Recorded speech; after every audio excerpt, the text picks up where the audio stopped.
Zviro zvakomana. Ndakuona nchibva nokoko. Ngati haiwa komana mire. Chipone wakomana. Handiti ndokugona zvuku. Mayuthi edu anoziva kutera mutemo unenge wadzikwa navakuru. Unoziva ntaura kuti mupfeka mamaski yenyu kuzvidzivirira kuti musabatwa nechirwere chekorona chadai kutwasanudza vazhinji. Aiwa munogona uyu ndiye garashika. Uyu ndiye amwauka kubva pane vamwe. Kose usina kupfeka. Unobona bhaibheri shoko raJehovha rinotaura kuti mukadzi waLoti wakanzi usacheuka akacheuka. Mwazvinotaura uyu ndiye mukadzi waLoti. Handiti akacheuka akaita bundo romunyu. Handiti saka unofanira kutsvaka masiki yako. Handiti kana ukaona usina mari yekutenga gadzirwa. Handiti ndakagadzirwa namai kumba. Kungocheka mucheka kana weviscose kwakugadzira kwakutorovera. Handiti kuzvidzivirira.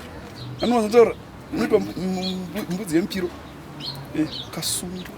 Handiti musungika kana wasungwa woona kuti haibodo ndatsva. Handiti ichi munoshandisa recho wakomana ichi mutishi munoziva ichi chitozvorecho tichiri musango tichapinda mumasango tichirwa tainyora ichi matatu. Handimazataura handimazataura ndai hari kondo rukachivendo mataura handika waitonyora kudai kotobuda tatu. Handimazataura but good boy.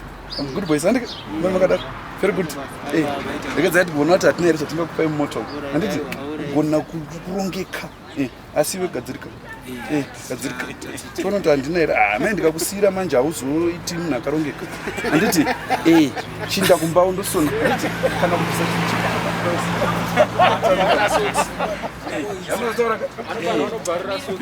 alright wakomana.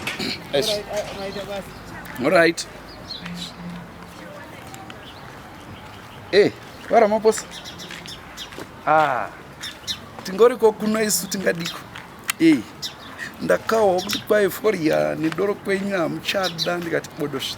Isu kuno vanhu vanongoenda vachindotenga vachimwa vachisvuta kana paforia apa pamafuta pacorruption floor pazere vanhu izvi kwete kuzara kwavanhu zviri bodo kuzara foria vanhu vachitenga vachitengesa vachichitira mari dzavo. Mozvinotaura kana zhara vaioni vanhu gore rino nekuti mari inenge yakazara mhomho yakati pfachu.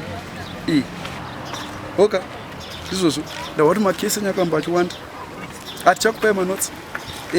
Haisu takaisunga pane mamwe mari zautsi akatobuda tikati haibodo aya mari zautsi aya mirai taabone ndokuona kuti haabodo aivo amangamanga.